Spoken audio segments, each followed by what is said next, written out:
My name is Khaled Abdulwahed. I'm from Damascus, Syria. I'm living now in Toronto, Canada. I came here in 2016 from Lebanon as a refugee. When I'm introducing myself, I call myself revolutionary or human rights activist or defender because that's what I learned from Syrian revolution. I learned that I must stand in solidarity with any revolution against any dictator in the world. Work to support refugees and ITPs through volunteering. Why I'm still doing volunteering? Actually, because that helps me to stay connected with my country, my people, and the revolution as well. It's good for me. Actually, it makes me feel like I'm doing something for my people, like helping Syrians in camps in many fields, in many ways. So that's just actually gave me good feeling to stay connected with my country, even I am too far from my country, from Syria, Lebanon, Jordan, there to Canada. But yeah, that's gave me a good feeling actually to stay connected with my people. Yes, it's complicated. Yeah, but I'm gonna tell you. As you know, the situation in Syria, we started our revolution in 2011, which is 11 years ago. We grew up hearing this sentence in every home in Syria. The walls have ears. They said in every home in Syria, which means if you say something, the regime, they will kill you, or or you will be arrested by the state intelligence, which is the same thing. They will kill you in the end. So you don't have to say anything against the regime if you wanted to be alive. So, like a lot of Syrians, including myself, at that time in March 2011, I went to the street. And then after a few weeks, we made a small group to organize the demonstrations in my neighborhood, which is in Hayl Qabun, Qabun, in Damascus. As I said, we made a small group to organize the demonstration. For example, what? The place of the demonstrations, banners, chants, flags, and documenting everything. So this was my duty to take photos and videos and send them to the Arab and Western media. Actually, why we are at that time, I just wanted to do that and send them out to the any international channels or Arab channels, just to show the world, that the people of Syria were demanding a change. So that's why I call my duty. I use actually my phone, just take a photo and go to home right away. We use at that time VPN, just because we don't want to the government to track us. Yeah. So also I didn't talk about this all the time, but I'm gonna right now tell you that I spoke in television with concealed my identity. The targeting, it's hard actually, the targeting peaceful protesters at demonstrations. So I told and spoke with channels to just to tell them we were in the street today, and they tried to target us and blah blah, all that stuff. These things actually made me wanted by the state intelligence, because the camera or the phone or anything to document was like a gun. The camera actually was like a gun for to the regime. And that time, I was only 17 years old when I was in Damascus. Yeah. So the situation, to continue to talk about the situation, since 2011, the regime has killed nearly 500,000 Syrians and arrested 1 million Syrians. He killed Syrians with all kind of weapons, including chemical weapons. Yeah, including chemical weapons. During the past 11 years, the regime has targeted all the Syrian cities, destroying everything, actually. When I'm saying everything, schools, markets, houses, hospitals, and everything. So, most of the cities. like moreover actually about the same thing about the situation in Syria. Nearly like 50,000 people were killed under torture. Like you saw, that's like the photos in the US by Caesar and all the stuff. Like my cousin actually were killed by the regime for protesting. My like more than 5 6 cousins actually from my family from father side, and one of them was tortured, yeah, by the state intelligence in Syria. And as any Syrian, I lost my best childhood friends for protesting as well in the street when I was in Syria, like 2011, 2012, 14, 15, every, yeah. For example, in Arabic, BBC, Al Jazeera, some Arabic channels, like local Arabic channels, and France 24 also. And yeah, and some actually on the radio, some channels on radio, some one of them like internationals, for example, Monte Carlo, because I told them not only the situation about what happened in my neighborhood, no, like in Syria, like in Damascus actually, in Damascus, because I have a lot of friends, activists in many like neighborhoods. So then before my interview, I spoke with them to get some news or some like anything from them, like a video, photos, numbers, anything I need, then go to the interview. Like of course, it's like you have on TV, you have actually 2 minutes to talk about like 30 neighborhoods. So you have to go right away to be quick and fast and to tell everything, because that's the chance only. You have 2 minutes to talk, to show the world what happened. As I mentioned, like I'm former refugee right now because I'm a Canadian citizen. I came from Lebanon through the resettlement program with UNHCR and the Canadian government. I came by myself in 2016. I was in Lebanon and my family was in Egypt at that time, like in 2014, 2015, 2016. So it was a long journey, as I said. I fled Syria. I fled Syria at the end of 2011 to KSA, to Saudi Arabia. Then in 2013, I moved to Lebanon to register there to be a Syrian refugee. I told the protection office, they call like a protection office at UNHCR in Lebanon, I cannot go back to Syria. And also, I don't feel safe here in Lebanon. So please, if you have any chance to getting me out from here to anywhere to safer place, please let me know right away, because I wanted to go out from here, because I don't have a passport and you have to apply to visas and all the stuff that's for like Syrian people, and it's complicated. And my passport was like almost expired, which is I have only 2 months and then my passport, so I cannot go right and apply to visa and all the stuff. So I told them that if you can getting me out from here, please let me know right away, because I'm looking like seeking for a safer place. After a few months, actually, I received a call from the UNHCR because I told them all the story, why I cannot go back to Syria, because like my name in the state intelligence in Syria, and they are looking for me. So I received a call from the UNHCR. Like they asked me to come for an interview to their office, like to their office, sorry, for an interview.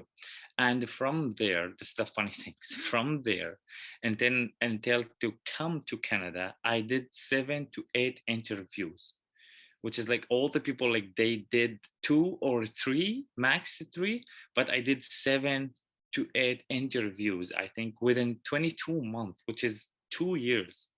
It was like a long journey, but yeah, I did it. So well, yeah, I do like two things with the humanitarian things, and I can say it like political things. So let's say start when I doing this stuff. So when I was in Lebanon, I joined a team called Mulham Volunteering Team. As a volunteer, I joined them as a volunteer. Mulham is a non-profit organization established in 2012 by a group of Syrian students who lived in Amman in Jordan. I joined them in Lebanon in 2014 exactly, to help the Syrian refugees in the camps.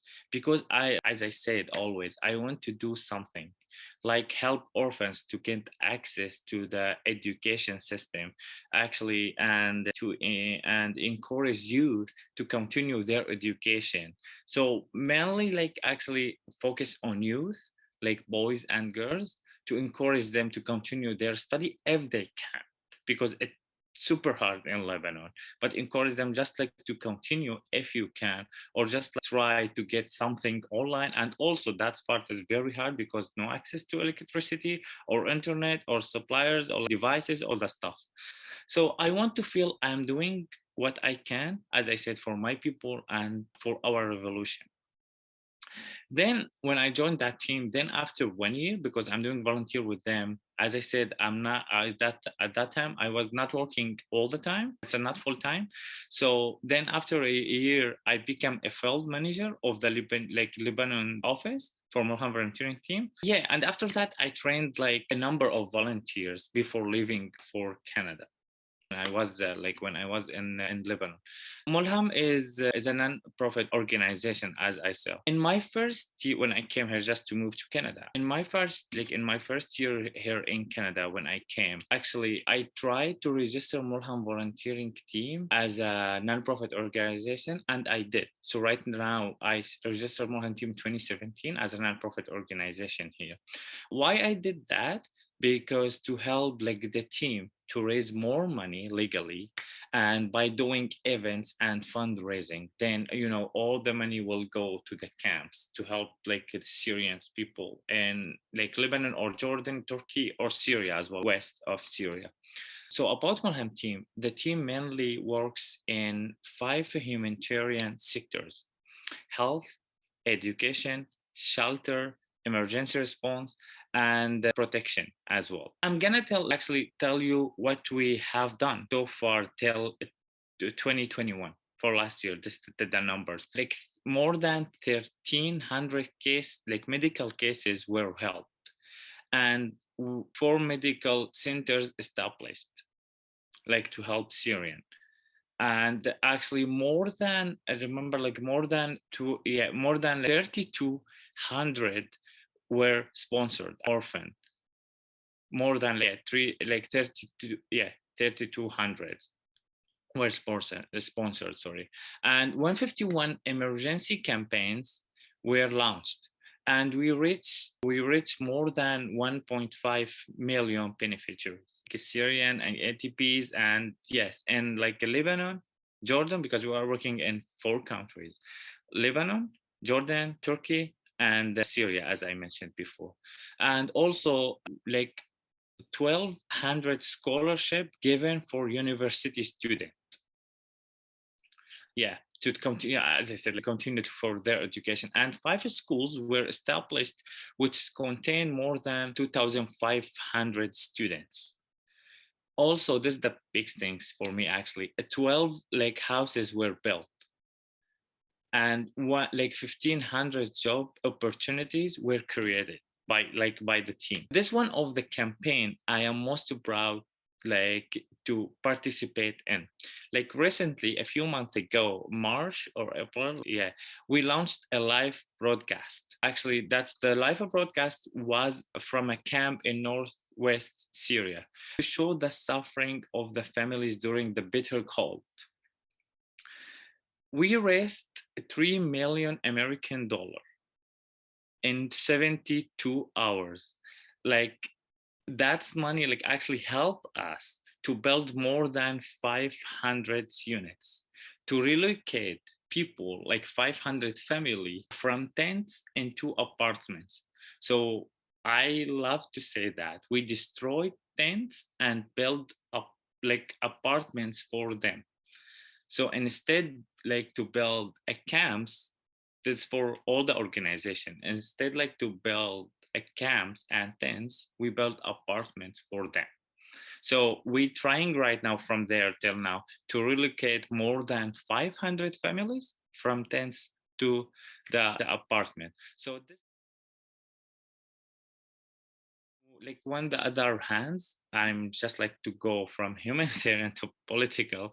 I'm trying to do as much as I can to support like the revolution, the Syrian revolution, by organizing a protest here in Toronto. Like for example, on the anniversary of the revolution, why we are trying to do that with my friends here, like just to keep remembering the detainees and murders. So that's why we did that, to raise our voice and to tell the people what is going on like in Syria until now. Also trying to get in touch with MPs and ministries to remind them to continue to demand accountability from the Syrian regime. So if we can, we will do. As I said, we are here a team, like a small Syrian group. We are trying to do all that stuff. To be honest, like sometimes we feel frustrated and sad because no one like condemns what the regime is doing, which is still going on until this day.